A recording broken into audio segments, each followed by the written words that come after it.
Hello dear students, good morning, नमस्कार, राधे राधे। स्वागत है आप सबका एक बार फिर डीपीएस की ऑनलाइन क्लास में। जैसा आप सबको पता है कि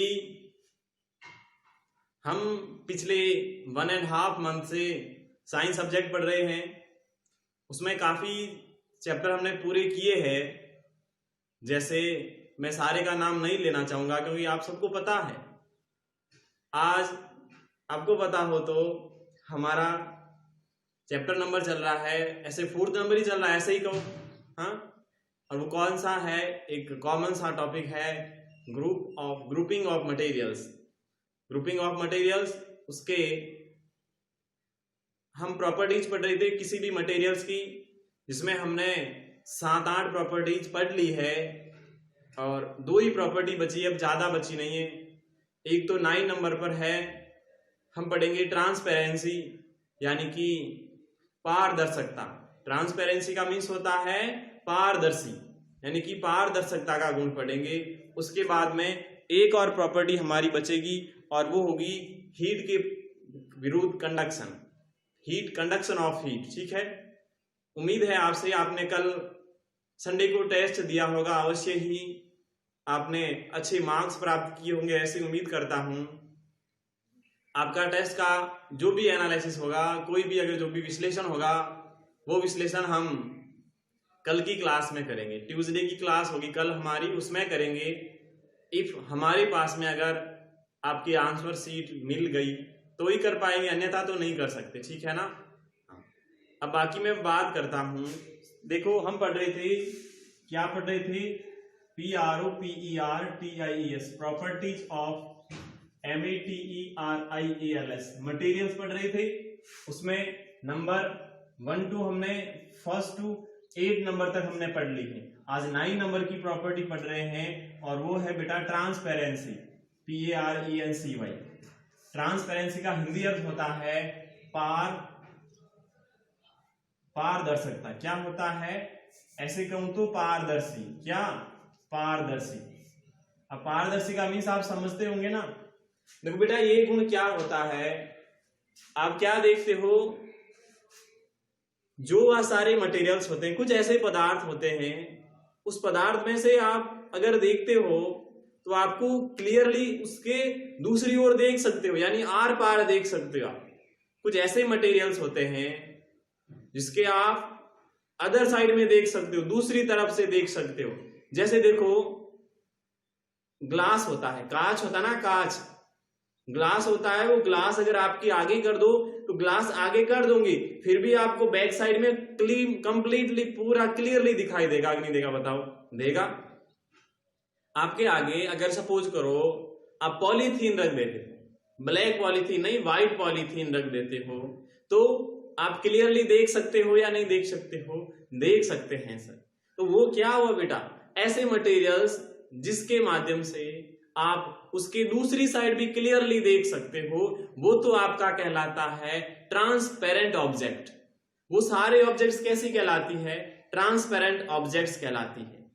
उसके अलावा कुछ बेटा ऐसे होते हैं मटेरियल्स जिसके आप अदर साइड में देख नहीं सकते हो, नहीं देख सकते हो, बिल्कुल भी नहीं देख सकते। जैसे मैं मेरी आंखों के आगे मेरा हाथ ऐसे रख देता हूं तो क्या मेरे को दूसरी तरफ दिखाई देगा? उस हाथ की दूसरी तरफ थोड़ी दिखाई देगा, नहीं दिखाई देगा। उसी प्रकार मैं कोई एक पीस ले लेता हूं, वुड का पीस मेरी आंखों के सामने रख दूं तो क्या फिर मेरे को दूसरी तरफ दिखाई देगा? नहीं देगा सर। ये साइड में दीवार है, दीवार के उधर हमारे को दिखाई नहीं देता है, तो दीवार क्या है? ये ओपेक ऑब्जेक्ट्स है।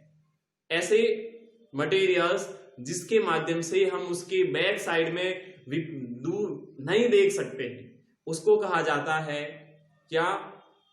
उसको ओपेक्यू कहा जाता है। ओपेक्यू ऑब्जेक्ट कहते हैं इंग्लिश में, हिंदी में कहते हैं अपारदर्शी वस्तुएं। उसी प्रकार एक और होता बेटा दोनों के बीच का। एक तो क्या हो गया जिसमें से क्लियरली हम देख सकते हैं आर पार, एक क्या हुआ जिसे हम नहीं देख सकते, बिल्कुल भी नहीं देख सकते। दो, ये हो गए 2 टाइप्स। एक और होता है इन दोनों के बीच का होता है। बीच का कैसे? तो बीच का ऐसे होता है कि कैसे बताओ, आप बता सकते हो? यानी कि ऐसा कोई मटेरियल्स होता है जिसके माध्यम से हम उसके विपरीत दिशा में, उसके पीछे की ओर देख तो सकते हैं बट क्लियरली नहीं देख सकते हैं। एग्जाम्पल दूं क्या? महिलाएं घूंघट निकालती है, निकालती कि नहीं निकालती है महिलाएं घूंघट?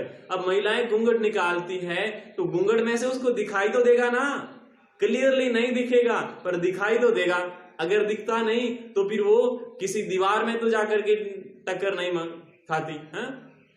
यानी एक सबसे अच्छा एग्जाम्पल, जो ओढ़नी होती है महिलाओं की ओढ़ने वाली, उस ओढ़नी से क्या होता है, बैक साइड में क्लियरली नहीं दिखता बट दिखता जरूर है।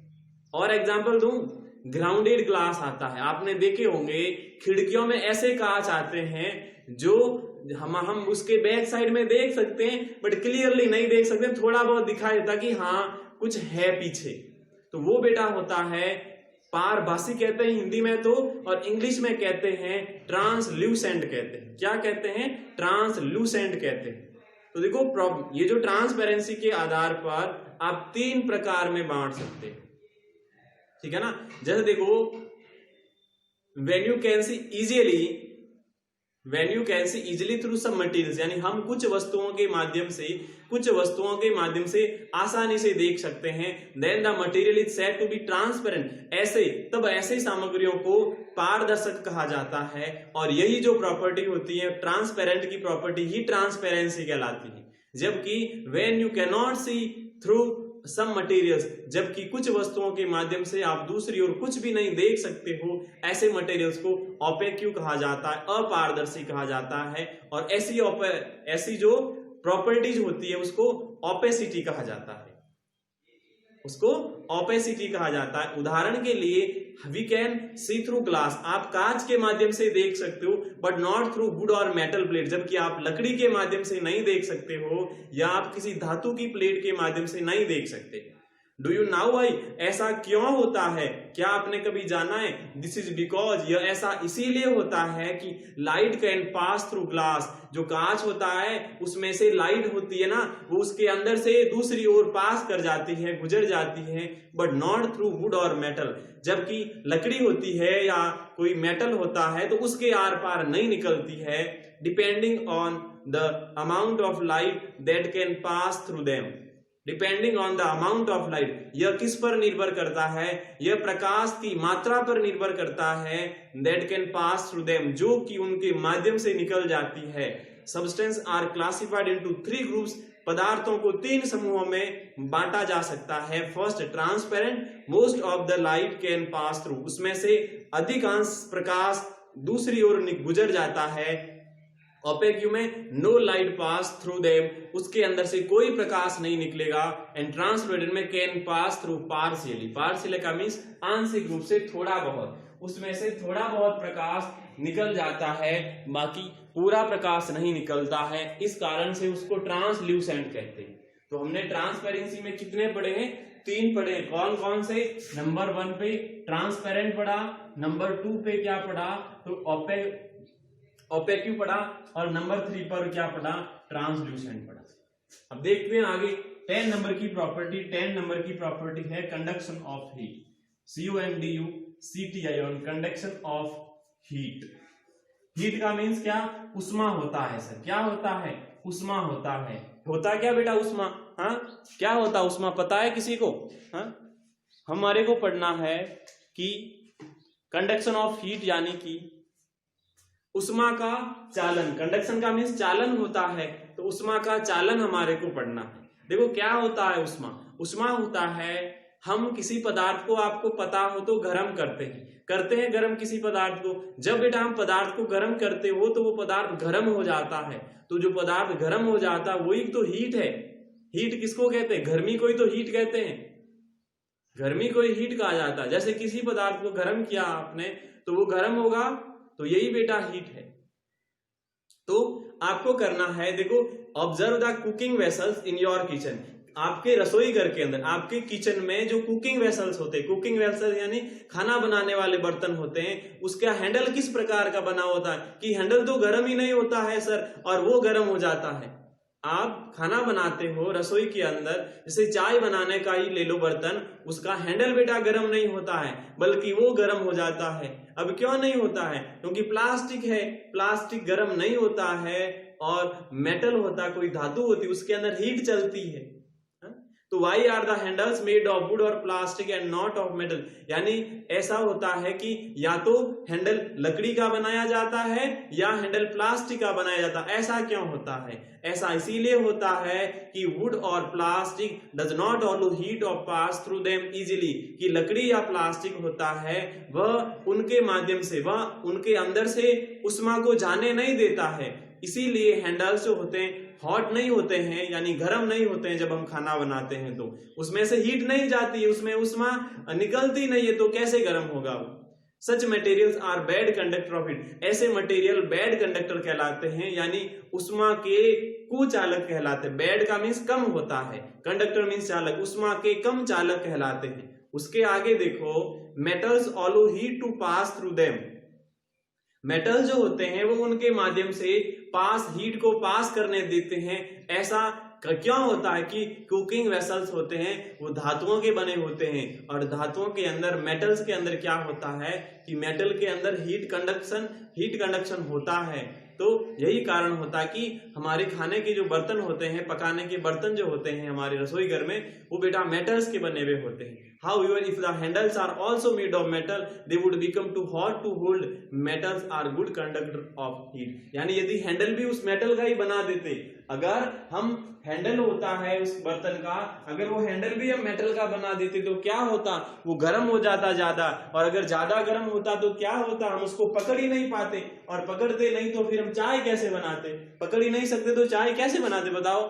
इस कारण से या तो लकड़ी का हैंडल होता है या प्लास्टिक का हैंडल होता है। इस कारण से दो कैटेगरी हो गई ना बेटा, एक तो हो गई गुड कंडक्टर, गुड कंडक्टर में कौन से? जैसे मेटल्स हो गया, और एक हो गया बैड कंडक्टर, बैड कंडक्टर में कौन से? जैसे लकड़ी हो गया सर, प्लास्टिक हो गया सर।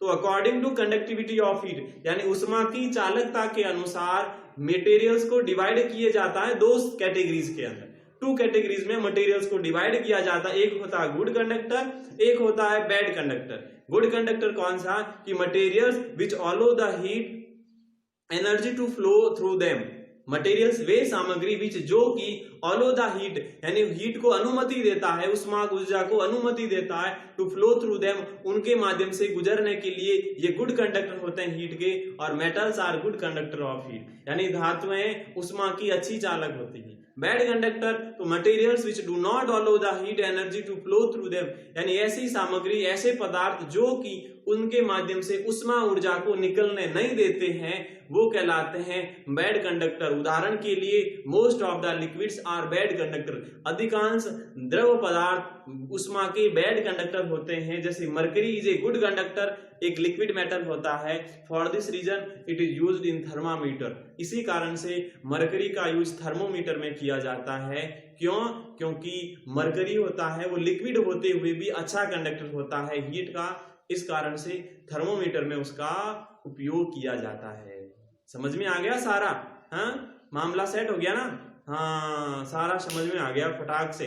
दो प्रॉपर्टीज पढ़ी है, ज्यादा नहीं पढ़ी है, एक ट्रांसपेरेंसी पढ़ी है और एक गुड कंडक्शन ऑफ हीट की पढ़ी है। इसमें 3 पार्ट्स थे, 1 2 3, ट्रांसपेरेंट, ट्रांसल्यूसेंट और ओपेक। इसमें दो, एक गुड कंडक्टर का, एक बैड कंडक्टर का। अब बात आती सर होमवर्क क्या करेंगे? बेटा होमवर्क आपको करना है, आपकी बुक में जो कीवर्ड्स दे रखे हैं ना, वो आपको होमवर्क में करना है। कौन सा करना है? कीवर्ड जो है वो आपको बेटा होमवर्क में करना है। जो भी जरूरी कीवर्ड्स है वो इंपॉर्टेंट वर्ड है, और इंपॉर्टेंट वर्ड्स होने के कारण ही मैंने आपको उसको कहाँ दिया है? होमवर्क में दिया है। ठीक है ना बेटा? अब बेटा आपसे विदा लेते हैं, कल की क्लास में वापस लौटेंगे। तब तक भगवान से प्रार्थना करूंगा आपको स्वस्थ रखें, आपके परिवार को स्वस्थ रखें। अब मैं चलता हूँ, bye bye, have a nice day. कल मिलते हैं फिर, तब तक के लिए बाय बाय।